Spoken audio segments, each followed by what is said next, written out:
Hey guys, so today's video is another disability discourse, and today I just want to have a casual chat with you guys about what it's like growing up with a disability. Sorry if I sound weird, by the way. I've been sick for like 2 weeks, yay, immune suppressed, and yeah, my voice is still recovering. Anyway, so of course I'm going to be talking about my own experience growing up, and that means I'll be talking about having an invisible disability, or at least relatively invisible, and of course that's really different from growing up with a visible disability, and I'm also talking about a chronic pain condition, which is obviously different from a disability that doesn't cause pain.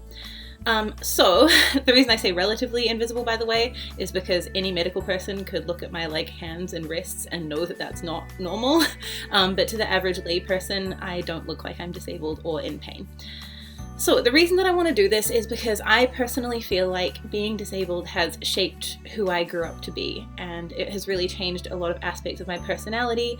Obviously I can't say who I would be without a disability because I don't know that, but I certainly feel like I've changed a lot for better and for worse for having a disability, and I think a lot of disabled people will feel the same way. So I want to talk about some of the biggest changes that I think exist because of my disability, and I'm hoping that this will be a chance for you guys to reflect on what has changed for you, for better and for worse, and maybe talk to me about it. I would love to hear what you think. I'm really interested in what parts of me are just me growing up. I became disabled at 12, so obviously I've grown up a lot since then, at least I really hope so, and what parts of that were shaped by having a chronic pain condition. It's almost impossible to separate the two at this point for me, so I'm really interested to hear what your experiences are as other disabled people, so that I can kind of try and tease those out from each other and see what other disabled people think was shaped by their disability versus by their personality. So yeah, it's something that really interests me, and I hope that it interests you too, because I'm going to ramble about it a lot. So obviously, because of the nature of this video, there are going to be positive and negative things in here. I haven't really tried to categorize anything or break things down into good and bad. I'm just going to talk about them as I see them. A lot of these things have good and bad components to them as well, so that makes it even harder to categorize. So I'm just going to have a casual chat to you guys, and we're going to talk about everything the way that I see it, and hopefully that makes sense to you. So one of the biggest changes, and the one I think I'm most grateful for, is that I have a lot more empathy now. And of course some of that comes from growing up. I mean, I was 12, like I said, when I got diagnosed, and teenagers notoriously see things in black and white and don't have very much space for shades of grey. So of course becoming an adult just means I automatically would have had more empathy, disabled or not. However, I really think that my disability has shaped the way that I look at other people and how I'm able to relate to other people and their struggles. I think especially being invisibly disabled means that I have a really hard time judging people by their outward appearance, or judging a book by its cover, to use the cliche. And that's just because I've had that happen to me so many times, and I'm sure that any other invisibly disabled people watching this, or chronically ill people watching this, you've also had that happen to you a million times. People will judge you and see you as just lazy or lying or malingering or whatever it is. That happens to you so often that it becomes very difficult for you to do that to other people. Whenever I look at someone, I always try to think what their side of that interaction might be. So if someone is rude to me or whatever, I have a really hard time being ugh, they're just a terrible person. I tend to think more along the lines of, well, what if something's going on with them that day? What if they just got some really bad news? Or just I try to put myself in other people's shoes a lot, because I know that a lot of people haven't given me that courtesy, and it's really been hard for me to deal with that. So I think I have a lot more time for other people now than I used to, and a lot more patience with other people than I used to. So that's been a really positive thing that has come out of being disabled. I think also I'm able to put myself in the shoes of people whose experience I will never have. So I'm going to use racism as an example. Obviously, I've never experienced racism firsthand ever, so I don't understand what that feels like. However, because I've experienced a lot of ableism in my life, and I've experienced a lot of systemic dislike and systemic unpleasantness towards me and other people like me, it's much easier for me to put myself in other people's shoes and sort of understand where people are coming from when they're complaining about racism or when they are experiencing racism. So while I've never had that experience, just like a million other things I've never experienced, I find it a lot easier to put myself in that position just because I have something to relate it to. And I know like it shouldn't take me having something that I can relate it to in my life for me to be able to understand and think about things that I haven't experienced, but it does make it a lot easier, you know, like it makes it a lot easier if when someone's talking about an experience that they've had, you have something that you can be like, oh yeah, that does feel really terrible. I know what that feels like. Does that make sense? I hope that makes sense. Anyway, I feel like it's helped me a lot to relate to other people. It's helped me a lot. Did you guys hear my shoulder click just then, by the way? Holy cow, ow. Anyway, I feel like it's helped me relate to other people in ways that I couldn't before, and I feel like I've become a much more kind and empathetic person because of being disabled. I hope all that makes sense. I feel like I just went off on like 3 different tangents at the same time. The next thing I want to talk about is trust and friendship. Now, I'm not quite sure how far this one goes for visibly disabled people, and I would love to hear from you if you are visibly disabled and have some experience with this. I am not. At least not most of the time. I sometimes use a wheelchair and sometimes use a stick, but mostly I'm invisibly disabled. Oh my god, can I stop going off on tangents for like 2 seconds, please? Okay, so like I said, I'm not quite sure how far this goes for visibly disabled people, but I would love to hear from you if you have any experience with this. For me, I find it really, really hard to get close to people and trust them. I have a handful of very close friends who I am so appreciative of and I just love to the ends of the earth and would trust with anything. But it's very hard for me to get to that point with people. And I think a lot of that has to do with during intermediate and high school, I went through a whole lot of bullying and I was ostracized pretty badly, in part due to my disability, in part just because I'm a really awkward, I'm a really awkward person now. I was way more awkward when I was a kid. So just like think me now and then think like times 100. It was bad. But a lot of it was to do with my disability because I often wasn't at school. I spent a lot of time in hospital or just at home too sick to come to school, and I lost a lot of friends through that. A lot of my friends thought it was embarrassing to be around someone who was like kind of limping or hobbling or just like tired all the time, and that's really sad to think about now. And now when I think about it, I just think, well, those weren't the right people for me, and that's fine. But at the time when you're like young, you feel like it's something that's wrong with you. And I felt that way for a long time. I also got accused of lying about being disabled for a really long time, during high school especially, because, you know, young people don't get sick like that, you know, you're too young to have that, you know? So that was also really hard for me. And I've mentioned this in other videos, but for a long time I just stopped telling people that I was disabled. I stopped telling people that I had RA. I just didn't because I felt like they just wouldn't believe me. It's only fairly recently, in the last like 4 or 5 years, that I've started telling people again and being really open about it. I feel like I've gone the opposite direction where I'm just like, no, I'm telling everyone. Anyone who doesn't believe me isn't worth my time. I'm just gonna put it out there. Other people need to know, like, I have a right to tell my story and talk about my life experience, and if other people don't believe it or don't want to hear it, that's cool. That's their prerogative too. But where was I going with this? Oh my god, I'm terrible today. I'm so sorry. So where I was going with this is that during my initial diagnosis and then for several years after, I had a really, really bad time with people that I trusted and told about my diagnosis, and then just kind of would talk mad shit basically behind my back, and to my face even, and that lasted for a really long time and stopped me from making a lot of friends. And it's still to this day, I have this kind of paranoia, this anxiety in my head that people who I tell, people who I get close to, will decide one day that I'm faking or like dislike me or be embarrassed to be seen with me. I know that's kind of ridiculous because I'm an adult and I make friends with adults now, and most adults aren't like that.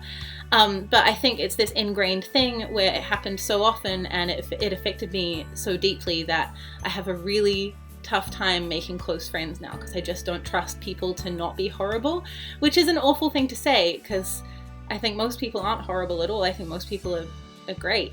But it's hard for me to translate that into getting close to people, just because I feel like everyone will hurt me eventually. And I think a lot of that has to do with being disabled, because prior to being disabled, I did get bullied pretty badly, but it was mainly about things where I'm just like I said, I was just really awkward as a kid, and I think I would have grown out of a lot of that.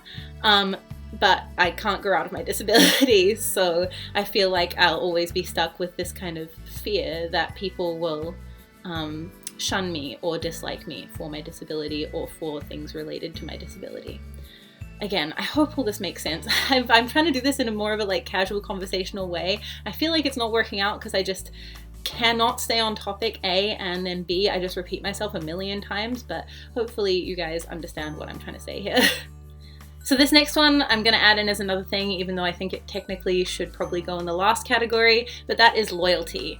So as I mentioned, I don't have that many close friends, but the friends that I am close with, I am ride or die. I am so loyal to them.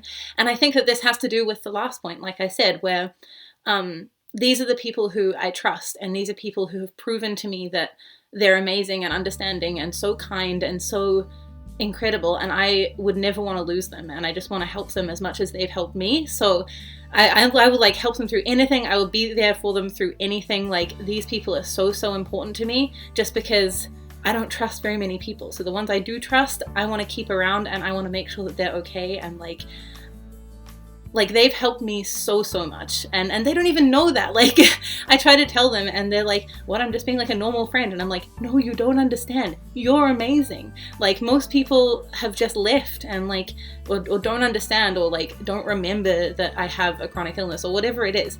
Like, these are the people who've been there through like thick and thin for me, even when they didn't know it. And so I'm determined to pay that back somehow. I will be loyal as hell. Like, to the day I die, I will be loyal to these people. The next thing I feel like has really changed for me since becoming disabled is my patience level.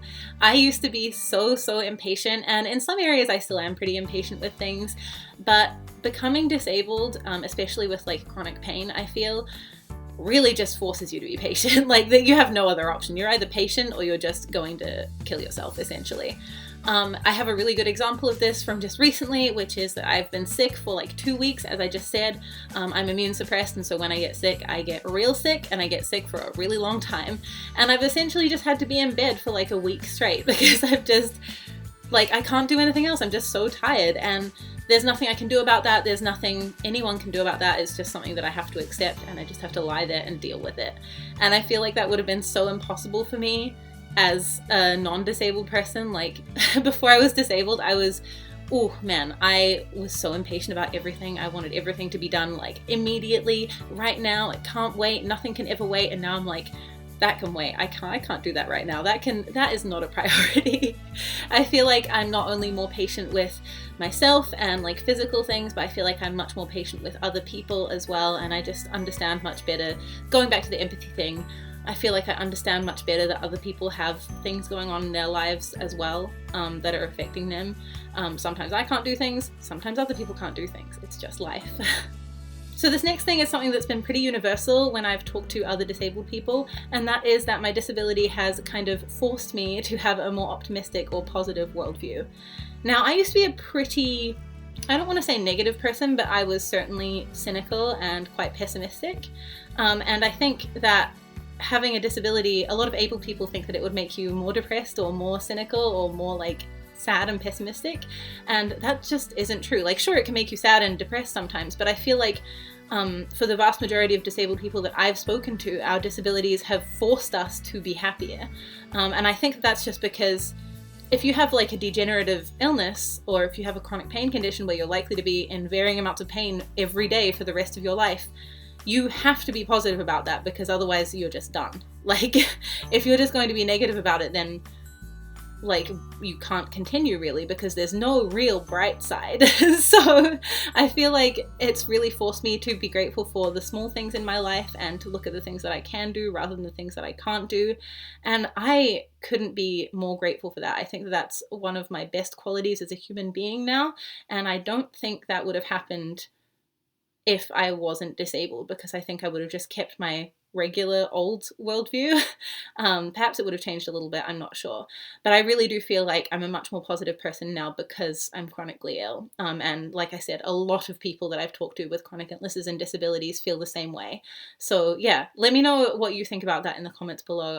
I would love to know how universal it is. I certainly feel like it's like 99% of the disabled people I talk to feel like they're more optimistic because of their disability. So it's just this really interesting thing that you wouldn't necessarily expect, but that certainly seems to be a pretty common outcome. The last thing I want to talk about is overachieving, and I think that this is something that's really common with anyone with a disability, whether that is a mental illness or chronic illness or whatever that might be. I feel like a lot of us think we need to achieve bigger and better things in order to prove our worth, and I certainly feel that way. Or I'm trying to curb it a little bit now, but certainly for a long time I felt like I needed to go above and beyond everything to prove to myself and to other people that I am worth caring about, which sounds terrible, but I think that we're all fed this whole productivity equals worth or equals value thing for our whole lives. Like, we're fed this people who don't work are like super lazy and terrible, and like people who don't go to college are really terrible and lazy. Like, it's just this really toxic, horrible narrative that we're fed all the time. And so if you become disabled, suddenly those things look potentially impossible for you. Working full-time might be impossible, going to university might be impossible, and because you've been fed this line your whole life, it's like, oh my god, now I have no value, now I have no worth. And so you have to really push yourself super hard, usually too hard, to try and achieve these things that other people have told you is important, that society has told you is important, that is not nearly as important as your health. So I think this is something, like I said, I'm trying to break down now and trying to just live my life in a sustainable way and a way that I feel good about. But for a really long time, I certainly fell into that trap of thinking like, I should just try harder, I should just like achieve more because otherwise I'm worthless. Like, I really need to prove that even though I'm disabled, I still have some kind of value to society. And the truth is, you have value because you're a human being. You have value just by virtue of existing as a human in the world. Like, you're a valuable asset to the world. You don't have to earn money, you don't have to go to university. You are valuable by being you. And that's so hard to think because, like I said, for our whole lives we're just fed this story that there's only one way to be valuable, and that's to be productive, and that's absolutely not true. So I hope that I can break down some of that. I hope that if you're watching this and you're thinking about your own worldview and you think like that, I hope you can break it down as well, because it's not worth risking your health to to achieve these goals that are A, probably not realistic for you or might not be realistic for you, and B, are not even your goals. That's like the goals of someone else. So I encourage everyone to think really hard about what you want in life and not what you've been told that you should want in life. Hope that makes sense. Okay, so that is it for this Growing Up with a Disability video. I realize this was even more rambly than my usual disability discourse videos. I hope you guys don't mind that. Like I said at the start, I just really wanted this to be more of a casual conversation with you guys about my experiences, and I'm hoping to hear about your experiences in the comments below. So thank you so much for watching as always, and I will catch you in the next one. Peace!